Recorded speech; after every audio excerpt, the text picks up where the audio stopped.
नमस्कार और बहुत बहुत स्वागत है आपका सीएनबीसी आवाज पर। आप देख रहे हैं प्रॉपर्टी गुरु और आपके साथ मैं हूं विपिन भट्ट। हमेशा की तरह आपका इस शो में ढेर सारा स्वागत है और हमेशा की तरह ही आज ढेर सारी बातें होंगी यहाँ पर, जिसमें आपके सवालों के अलावा हम प्रॉपर्टी बाजार का एक ताज़ा आउटलुक लेंगे अपने मेहमान से और साथ ही आपके सवालों के जरिए भी थोड़ा और जानने की कोशिश रहेगी। और आज ये सारी बातचीत करने के लिए हमारे साथ मौजूद हैं एनारॉक के ED capital markets Mohammad Aslam साहब। सर बहुत बहुत स्वागत है आपका प्रॉपर्टी गुरु में। तो चलिए ढेर सारी बात आज आपसे हम करेंगे और शुरुआत हमेशा की तरह हम एक थोड़ा सा आउटलुक लेके करते हैं। सो सारी चीज़ें ऑलमोस्ट ठीक ही चल रही हैं रियल एस्टेट मार्केट में। सेल्स भी हैं, नंबर्स भी हैं, लॉन्चेस भी हैं, लेकिन फिर भी एक आउटलुक अब हम कहें मॉनसून थोड़ा सा आगे पीछे हो रहा है, लेकिन इसका कोई खास ऐसा सीधा कनेक्शन तो नहीं है। फिर भी क्या कोई इम्पैक्ट डाल सकता है रियल एस्टेट मार्केट के ऊपर? सर मुझे लगता है कि विपिन जी आपने सही बोला, सब कुछ ठीक चल रहा है, लेकिन अभी बजट का मौसम आ गया है। जुलाई में आई थिंक बजट आने वाला है और हमेशा की तरह हर साल की तरह बहुत सारी अपेक्षाएं हैं फाइनेंस मिनिस्टर से कि इस साल तो जो भी हमारी डिमांड्स हैं द रियल एस्टेट इंडस्ट्री, उसकी तरफ थोड़ा ध्यान दिया जाए। और वो कुछ डिमांड ऐसी भी नहीं है जो सिर्फ डेवलपर्स के लिए या एक रियल एस्टेट में जो काम करते हैं उनके लिए। मुझे लगता है ओवरऑल एक रियल एस्टेट इंडस्ट्री के लिए जो अल्टीमेटली काम कर रही है कि अल्टीमेटली जो ग्राहकों को, जो बायर्स हैं, उनको एक अच्छा प्रोडक्ट दे सके, अफोर्डेबल प्रोडक्ट दे सके। तो वो सारी चीजें हैं। तो मुझे लगता है बजट पे बात करना सबसे अच्छा रहेगा अगर आप कहें तो। और क्या क्या अपनी अपेक्षाएं उस पर बात कर सकते हैं। तो इफ यू आर ओके तो उस पर ही मैं अपनी बता सकता हूँ कि क्या क्या डिमांड्स हैं या क्या क्या अपनी विश लिस्ट है। हाँ जी सर, बढ़िया है। और बहुत सारी हम कहानियां भी रियल एस्टेट के इर्द गिर्द सुन रहे हैं कि बजट में इस बार रियल एस्टेट बायर्स के लिए कुछ हो सकता है। जो अफोर्डेबिलिटी वाली स्कीम्स हैं, प्रधानमंत्री आवास योजना, उसमें कुछ रद्दोबदल हो सकते हैं। मिडिल क्लास को इनकम टैक्स के जरिए थोड़ी राहत देने की कोशिश होगी। तो ये तमाम वो चीज़ें हैं जो शायद मार्केट को थोड़ा और इनकरेज करेगी, पर इसके लिए बजट का इंतज़ार रहेगा और एक बजट विशेष भी हम आपके साथ यहाँ पर आगे ज़रूर करेंगे। तो ये तो एक आउटलुक हो गया कि इस वक्त मार्केट कैसा है और किन चीज़ों की तरफ उसकी नज़र है। अब चलिए सवाल जवाब का सिलसिला शुरू करते हैं। हमारे पहले कॉलर हैं फ़ोन लाइन पर संजय असवानी साहब, जो कि हमें ठाणे महाराष्ट्र से फ़ोन कर रहे हैं। संजय जी बहुत स्वागत है आपका प्रॉपर्टी गुरु में। क्या सवाल रहेगा आपका? सर नमस्कार। हाँ जी सर नमस्ते, बताइए। कुछ प्रॉपर्टी कुछ देख रहे थे हम लोग, कमर्शियल या रेसिडेंशियल इन्वेस्टमेंट पर्पस के लिए। ओके, तो बजट क्या रहेगा संजय जी आपका? 60 to 70 सर। ओके, और चूंकि आप हमें ठाणे से फोन कर रहे हैं, तो ठाणे या उसके आसपास ही देख रहे हैं या कोई और लोकेशन है मन में? दूसरा फिर मन पुणे साइड है सर, पुणे साइड का थोड़ा। अच्छा ठीक है। तो असलम साहब विशुद्ध रूप से निवेश करना चाहते हैं, अब वो ओपन है कि कमर्शियल प्रॉपर्टी हो या रेजिडेंशियल प्रॉपर्टी हो। 60 से 70 लाख का बजट है, रहते ठाणे में है, लेकिन Thane in and around Mumbai, Pune सारे ऑप्शन ओपन है। और खास तौर पे उन्होंने जिक्र किया पुणे का। राइट राइट, मुझे लगता है वो जब बात शुरू हुई थी 60-70 लाख और थाने, तो मेरा को थोड़ा था कि शायद थाने में देख रहे होंगे, लेकिन थाने अपने आप में काफी एक्सपेंसिव होता चला गया है। मुंबई का सबब है और एक अपने आप में सिटी है, आप ऐसे भी देख सकते हैं। और काफी प्राइसेस वहां भी बढ़ गए हैं क्योंकि जो तेजी आई हुई है इस टाइम रियल एस्टेट में, उसमें सारे जो महानगर है उसमें तो बहुत ज्यादा प्राइसेस बढ़ गए हैं। तो मुझे लगता है कि एक अच्छा आपने ऑप्शन रखा है कि आप पुणे में भी देख सकते हैं। हालांकि थाने या थाने में थोड़ा आगे आप जाएंगे, थोड़ा सा अपना कलवा या उससे आगे जाएंगे तो उस एरिया में भी आपको 60-70 लाख में कुछ ना कुछ जरूर मिल सकता है कमर्शियल या रेसी में। लेकिन अगर आपने पूना की बात करी है तो मैं डेफिनेटली आपको पूना के लिए ही सजेस्ट करूंगा, क्योंकि पूना अपने आप में एक बहुत अच्छा मार्केट है। अभी भी वहां पे जो प्राइसेस है वो बहुत अफोर्डेबल है कंपेरेबल टू थाने या मुंबई के दूसरे शहरों से। और क्या है कि वहाँ चांसेस ऑफ ग्रोथ आपको ज्यादा मिलते हैं और ऑप्शन ज्यादा मिल जाते हैं। तो अगर आप पूना में देखने की कोशिश कर रहे हैं तो मैं आपको वेस्टर्न पार्ट ऑफ पूना के लिए ही सजेस्ट करूंगा। उस एरिया में काफी अच्छे प्रोजेक्ट्स आ रहे हैं और 60-70 लाख में अगर आप रावेत या किबले या मामूडी जैसे एरिया में देखना चाहें तो उसमें उस एरिया में शायद आपको 2 BHK तक भी 70 लाख के आसपास या थोड़ा बहुत बजट ऊपर नीचे करना पड़े, अराउंड 5 लाख या 5% या 10% से। तो मुझे लगता है उसमें भी आपको वो एक रेसी प्रोजेक्ट मिल सकता है। अगर आप कमर्शियल इन्वेस्टमेंट भी करना चाहते हैं तो इस एरिया में काफी कमर्शियल डेवलपमेंट भी हो रहे हैं। Retail office, retail shop, retail और ऑफिसेज की, कमर्शियल ऑफिसेज की काफी बिल्डिंग वहां बन रही हैं। तो इस एरिया में भी आप देख सकते हैं काफी अच्छे डेवलपर हैं उस एरिया में। झमतानी ग्रुप एक डेवलपर है, एक कृसाला ग्रुप है, आप चंदवानी ग्रुप के प्रोजेक्ट्स में देख सकते हैं, आप कोहिनूर ग्रुप के प्रोजेक्ट्स में देख सकते हैं, जो इस एरिया में कुछ प्रोजेक्ट्स हैं यहाँ रेसी प्लस नीचे वो शॉप वगैरह भी दे रहे हैं। तो मुझे लगता है अगर आप वेस्टर्न पार्ट ऑफ पूना में स्पेशली फोकस रखेंगे तो इस एरिया में आपके बजट में आपको मिल भी जाएगा और वो आपके थाने से भी करीब होगा। आपको वहाँ ट्रैवल भी करना पड़े देखने के लिए कि किस तरह से आपका प्रोडक्ट जो भी आपने खरीदा है वो कैसा चल रहा है। तो फ्यूचर अच्छा लगता है उसका इस वेस्टर्न पार्ट का, क्योंकि मुंबई से कनेक्टिविटी बढ़ती जा रही है और अच्छी सुविधा उसमें बढ़ती जा रही है। तो मुझे लगता है आप उस एरिया में देखेंगे तो आपके हिसाब से आपको विद इन योर बजट मिल जाएगा अभी भी। राइट संजय जी, तो western Thane will be your destination. अगर आपको ठाणे पसंद है तो माफ़ कीजिए, वेस्टर्न पुणे आपको पसंद है तो वहाँ पर कुछ अच्छी प्रॉपर्टीज़ भी आपको असलम साहब ने सजेस्ट कर दी है, आपके बजट में भी फिट बैठेगी। फिर चाहे कमर्शियल हो या रेजिडेंशियल, जो भी प्रॉपर्टी आप लेना चाहें, जैसा आपका मन हो आप इन प्रॉपर्टीज़ को देख सकते हैं और आपके बजट के अनुसार यहाँ निवेश भी कर सकते हैं। राइट, संजय जी के लिए ये हो गई सलाह। अब अगले कॉलर हैं हमारे मिस्टर संजीव त्यागी, नोएडा से हमें कॉल कर रहे हैं। संजीव जी बहुत स्वागत है आपका, क्या सवाल पूछना चाहेंगे आज? हाँ सर, मैंने एक्चुअली एक प्रोजेक्ट देखा था गोदरेज का, वुडस्केप्स बेंगलुरु में, पर्टिकुलरली ओल्ड मद्रास रोड पर। ओके। तो ये उसका 2 BHK फ्लैट जो है लगभग करीब 1.4-1.5 करोड़ कॉस्ट कर रहा है और position will be given in January 29। तो मैं यही जानना चाहता था कि मतलब ये investment as well as for ultimately living ये कैसा रहेगा प्रोजेक्ट? ठीक है सर, तो देखिए कंपनी गोदरेज और उनका प्रोजेक्ट, इसमें तो कोई ऐसी दो राय नहीं है, लेकिन बदीगरी जो ये एरिया है आउटस्कर्ट्स में है थोड़ा, और कैपिटल अप्रिसिएशन यहाँ पर कैसा मिलेगा, 29 तक की डिलीवरी है, थोड़ा लंबा वक्त भी है इसमें, तब तक काफ़ी चीज़ें बदलती हुई नजर आएगी। वेल, हम प्रोजेक्ट और इलाके दोनों का आउटलुक लेते हैं। असलम साहब क्या सलाह रहेगी? विपिन जी, मैं कहूँगा कि उन्होंने एक अच्छा निर्णय लिया है कि वो गोदरेज के साथ जा रहे हैं। डेफिनेटली आउटस्कर्ट्स का एरिया है, लेकिन आई थिंक उसका रीजन यही हो सकता है कि उनको एक अच्छा प्राइस भी मिल रहा होगा। एक ही क्वेश्चन दिमाग में आता है कि 2029 थोड़ा सा लॉन्ग टर्म हो जाता है, तो वो एक उनको चेक करना चाहिए कि काफी टाइम है उसको 2029 को, वो ऐसा क्यों है। लेकिन अगर उसके बाद आंसर मिलने के बाद वो सेटिस्फाइड है तो मुझे लगता नहीं कि गोदरेज का एक प्रोडक्ट में उनको कोई दो राय होनी चाहिए। गोदरेज अपने आप में एक अच्छा ब्रांड नेम है और गोदरेज का नाम आते ही आपको एसोसिएट करते हैं एक टाइमली डिलीवरी, एक क्वालिटी कंस्ट्रक्शन और future appreciation. As it is भी आप गोदरेज में ले रहे हैं तो फ्यूचर डेफिनेटली अच्छा उसका रहेगा आपका एप्रिसिएशन के हिसाब से। लेकिन बैंगलोर अपने आप में भी एक काफी हीटेड मार्केट है। अगर आप आउटस्कर्ट्स में ले रहे हैं तो उसका एक रीजन ये भी हो सकता है कि उसमें प्राइजेस आप अफोर्ड कर पा रहे हैं। लेकिन जिस तरह से अभी जो कनेक्टिविटी बढ़ रही है बाया रोड, बाया बस रूट्स या बाया मेट्रो, उससे ज्यादा दिन नहीं लगेंगे कि ये एरिया भी आपका विद इन सिटी सेंटर कहलाएगा या सिटी सेंटर के बहुत नजदीक हो जाएगा। तो एप्रिसिएशन के चांसेस काफी अच्छे हैं, तो एक अच्छा निर्णय है आपका। सेकेंडली, अगर आप उसमें रेंटल यील्ड भी देखना चाहें फ्यूचर में तो आपको बैंगलोर ऑलरेडी सबसे हाईएस्ट यील्ड है रेंटल के हिसाब से पूरे इंडिया में। तो मुझे लगता है कि ये फ्यूचर में आपको अगर नहीं भी रहना है तो अगर आप उसको रेंटल पे भी देंगे तो भी आपको एक अच्छा यील्ड मिलेगा।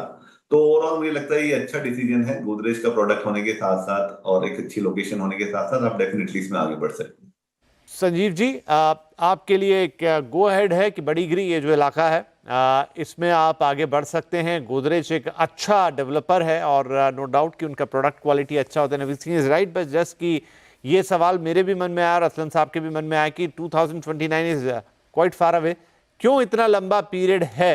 वो चीज़ आपको एक बार चेक कर लेनी चाहिए। बाकी चीज़ें अपने आप में ठीक दिखाई दे रही हैं, इसके अलावा सारी चीज़ें अगर सही हैं तो आप इस प्रोजेक्ट में आगे बढ़ सकते हैं। थोड़ा सा ब्रेक लेंगे यहाँ पे इसी के साथ, लेकिन ब्रेक के बाद बातचीत जारी है।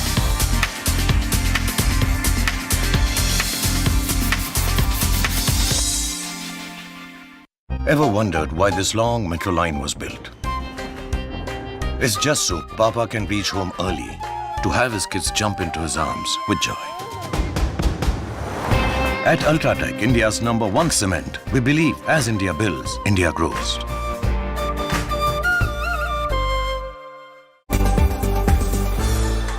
फर्स्ट ऑफ ऑल, बजट एक बहुत ही बड़ा इंपॉर्टेंट इवेंट है।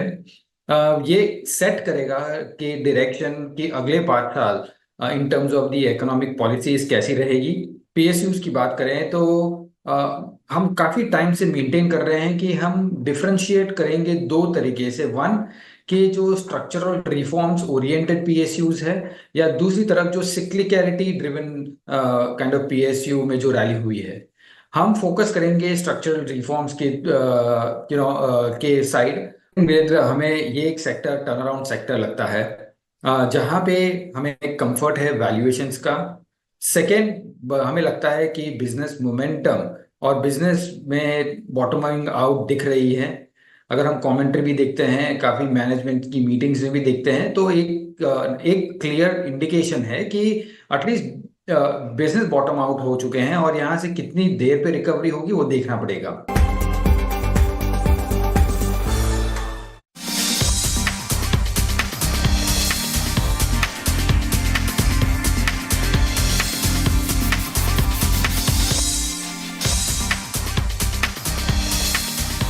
Welcome back. सीएनबीसी आवाज पर जारी है प्रॉपर्टी गुरु और हम दे रहे हैं आपके सवालों के जवाब। असलम साहब हमारे साथ बने हुए हैं, राइट? तो फटाफट आगे बढ़ते हैं। हमारे अगले कॉलर है मिस्टर कल्याण मल और आप हमें बैंकॉक से कॉल कर रहे हैं। कल्याण साहब, बहुत स्वागत है आपका। क्या सवाल पूछना चाहेंगे, क्या मदद कर सकते हैं हम आपकी? नमस्कार and thank you for having me on the show. मेरा सवाल है कि मेरा एक प्रॉपर्टी है पीरामल वैकुंठ थाने में। उस 2022 में पोजेशन दिया था मैंने, और उसका मेरा टोटल कॉस्ट पड़ा था 2.5 CR। तो मेरा क्वेश्चन है कि इसको क्या रखना चाहिए और फ्यूचर इसका कितना एप्रिसिएशन होगा, और इसका अभी करंट मार्केट रेंटल यील्ड कितना है? ओके, 3 BHK फ्लैट है जी। बढ़िया कल्याण जी। सो पीरामल वैकुंठ एक समय काफ़ी चर्चा रही असलम साहब इसकी, और पीरामल प्रॉपर्टीज़ का ये एक अच्छा प्रोजेक्ट माना जाता है। लेकिन हाल फिलहाल में अब चूंकि इनको 7 साल हो गए हैं, सो एक सवाल मन में आया होगा, 2.5 करोड़ इनकी जो कॉस्ट प्राइस रही, इस समय कैसा है मार्केट, कितना इनको मिल सकता है, या फिर अभी थोड़ा होल्ड करे, रुक के बेचें तो ज़्यादा फायदा होगा? मुझे लगता है इन्होंने इस प्रोजेक्ट का, आपने सही कहा, काफी अच्छा नाम हुआ था, लॉन्च काफी फैनफेयर के साथ हुआ था, और 2022 में इन्होंने लिया है, if I am not wrong, जी जी। जो इन्होंने बोला है। तो मुझे लगता है आपने जो एक प्राइस लिया था, तो उस टाइम एक्चुअली हमारे पीक प्राइजेस थे, क्योंकि पोस्ट कोविड काफी तेजी, मतलब अभी भी बरकरार है, लेकिन उस टाइम काफी तेजी थी और काफी माल MMR रीजन में काफी बिका है। तो मुझे लगा आपने ऐसी टाइम पे लिया है जो प्राइजेस ऑलरेडी पीक थे, क्योंकि अभी अभी आप करंट प्राइस देखेंगे तो वो उतने ही हैं जिस प्राइस पे इन्होंने लिया है। हार्डली उसमें मैं कहता हूँ 3 से 4% या 5% की एप्रिसिएशन है।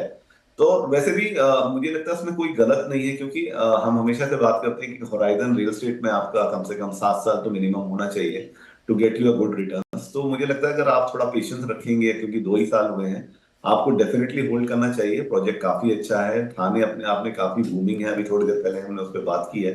थाने एक अच्छा मार्केट है, काफी और विद मेट्रो आने से, विद कनेक्टिविटी होने से आपका विद मुंबई के दूसरे पार्ट्स में काफी इजी हो गया है अभी आपका ट्रैवल। और फ्यूचर में जिस तरह से और इंफ्रास्ट्रक्चर इनिशिएटिव लिए गए हैं, वो फ्यूचर में बेटर ही होता चला जाएगा। तो मुझे लगता है आपको एक अच्छे रिटर्न्स इसमें फ्यूचर में मिलेंगे, अगर आप इसको थोड़ा सा होराइजन 5-6 साल का और रखते हैं।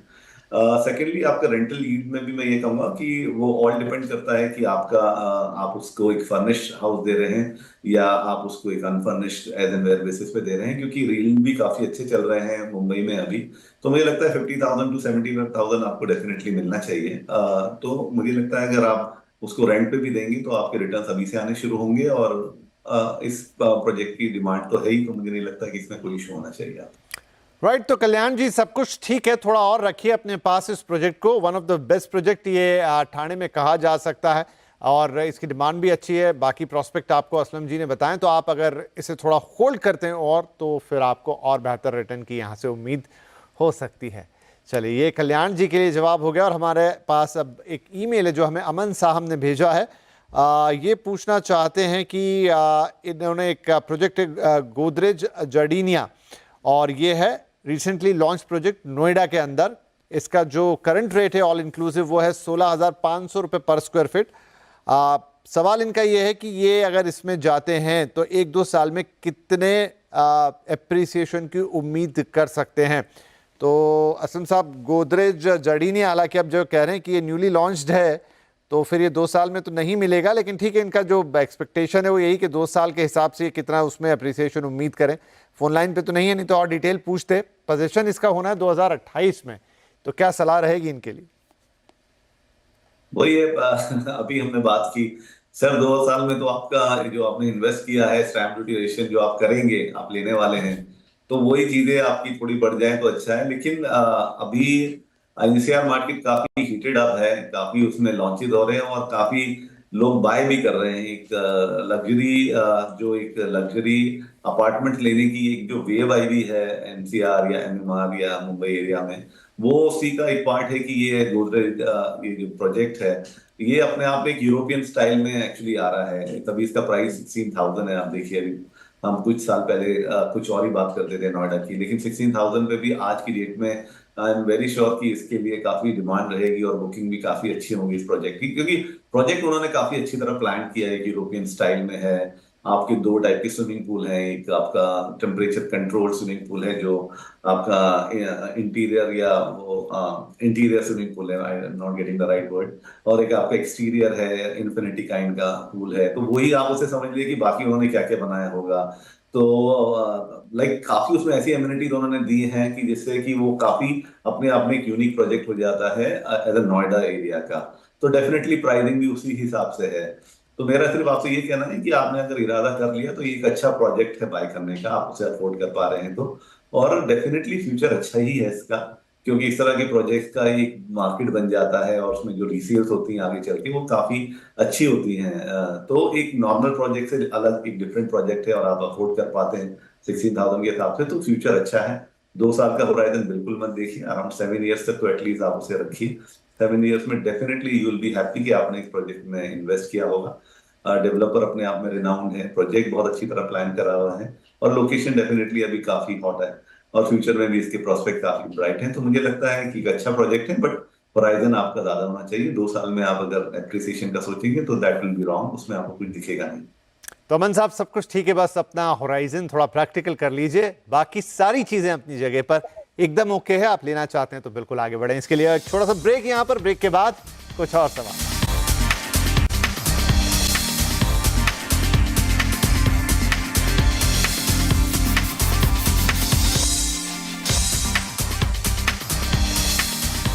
वेलकम बैक सीएनबीसी आवाज पर। आप देख रहे हैं प्रॉपर्टी गुरु और हम दे रहे हैं आपके सवालों के जवाब। असलम साहब हमारे साथ बने हुए हैं और अब कार्यक्रम का अंतिम चरण, तो फटाफट कुछ और सवाल। अभिषेक प्रकाश हमारे साथ आ गए फोन लाइन पर। अभिषेक जी, बहुत स्वागत है आपका, क्या सवाल होगा?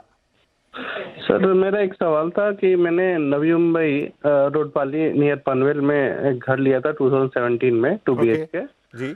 उसका कॉस्ट था 75 lakhs के आसपास, ठीक है। और अभी क्या हो गया, मेरा ट्रांसफर रांची में हो गया है, ओके, और I want to sell it. तो अभी मेरे को वो 85 lakhs के आसपास मिल रहा है, ज़्यादा मिल नहीं रहा है, और जो रेंट मैं अर्न कर रहा हूँ उससे वो 22,000 है।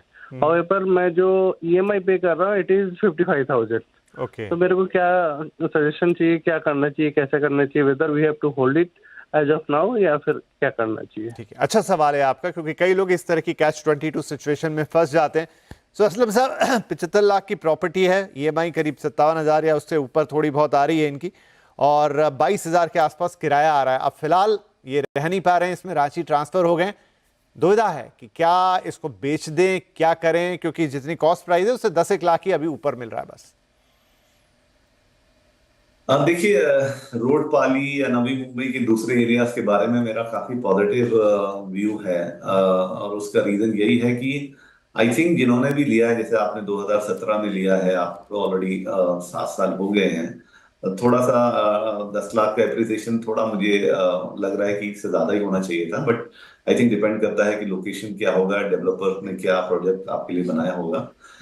लेकिन मुझे लगता है अगर आप थोड़ा सा रुकेंगे तो आई थिंक अगले 2 साल में नवी मुंबई में ना काफी चीजें चेंजेस हो रही हैं, काफी चीजें आ रही हैं, जिसमें एक सबसे इम्पोर्टेंट इवेंट है कि एयरपोर्ट जो नवी मुंबई का इंटरनेशनल एयरपोर्ट है वो आ रहा है। फिर पुणे मुंबई के बीच में जो एक मिसिंग लिंक है वो आई थिंक स्टार्ट हो जाएगा। आपका अटल सेतु स्टार्ट हो चुका है। आई थिंक मेट्रो का भी जो स्टार्ट है नवी मुंबई का वो भी होना चाहिए। तो मुझे लगता है कि अगर आप रुक सकते हैं तो 2 साल का होराइजन इसे और दे दीजिए, लेकिन अगर आपको लगता है कि आपको लॉस हो रहा है इसमें, 10 लाख का एप्लीकेशन भी नॉट बैड, तो आप उससे बेच दीजिए, क्योंकि आप अब रांची शिफ्ट हो गए हैं और आपका वापस नहीं आना है। और अगर आपका EMI 57,000 या 22,000 का आपको रेंटल मिल रहा है, तो मुझे लगता है तो ये थोड़ा सा शायद आपके लिए अफोर्ड करना मुश्किल हो रहा है।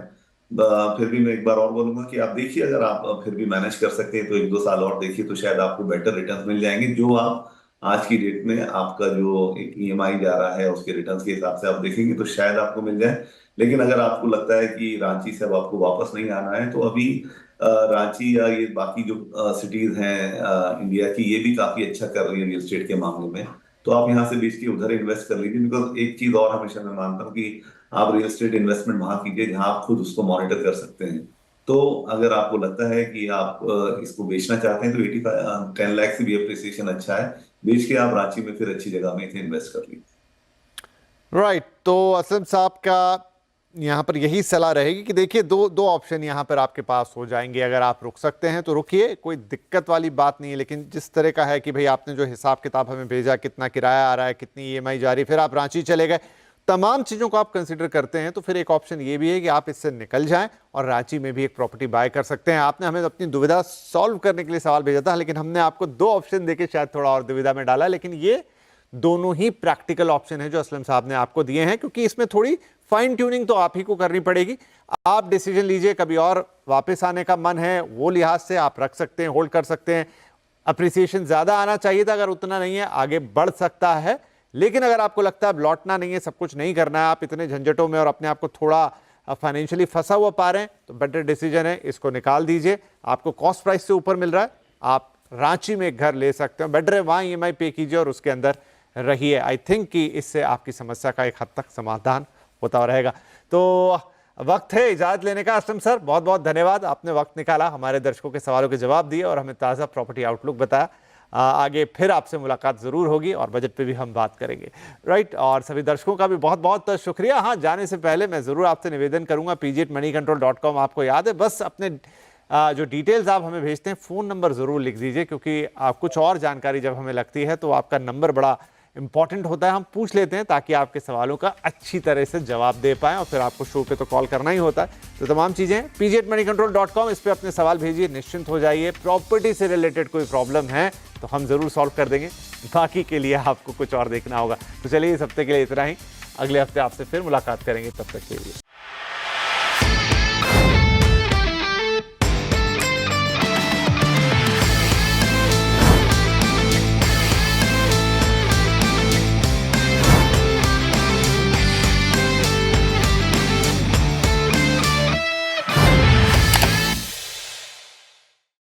बता दें कि मनी कंट्रोल पर दिए गए विचार एक्सपर्ट्स के अपने निजी विचार होते हैं।